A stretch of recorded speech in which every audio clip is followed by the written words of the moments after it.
53,722 vote বেশি পেয়ে বিজয়ী হয়েছে দাঁড়িপাল্লার প্রতীক এখানে কুষ্টিয়া সদরে। সব প্রশংসা আমি আল্লাহকে দিচ্ছি এবং কুষ্টিয়ার 3 আসনের জনগণকে।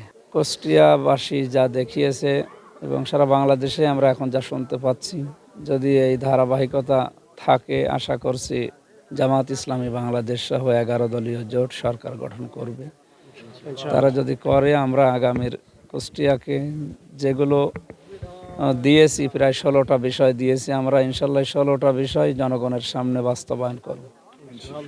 সর্বপ্রথম কাজ হবে আমাদের কুষ্টিয়ায় কেউ যেন বেকার না থাকে। এটা একটা মানে বড় সমস্যা কুষ্টিয়ায় এবং এটা জীবনের জন্য খুব বড় অভিশাপ।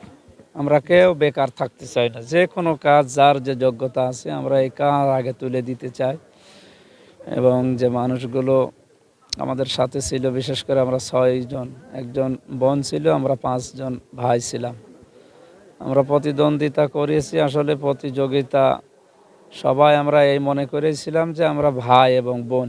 আমরা এসপি সাহেবের সামনে এই কথা বলেছিলাম যে মন খারাপ করার কিছু নেই। আমিও যদি বিজয়ী না হতাম আমিও আপনাদের শুভেচ্ছা জানাতাম।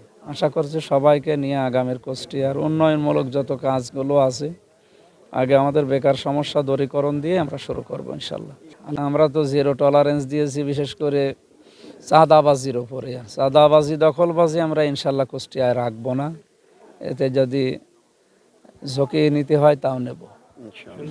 আমরা বাংলাদেশে এই 2টা জিনিস রাখতে চাই না। অস্ত্র তো অবৈধ অস্ত্র বাইরে থাকবে না, যেগুলো বৈধ অস্ত্র আছে সরকারি ব্যবহার করবে, প্রশাসন যেগুলো ব্যবহার করে ওনাদের বাহিনী যারা আছে তারা। বৈধ অস্ত্র কেউ যদি লাইসেন্স করে নেয় সেটা আলাদা, অবৈধ অস্ত্র বাইরে থাকতে পারবে না, যেটা মানুষের জীবনের জন্য হুমকি।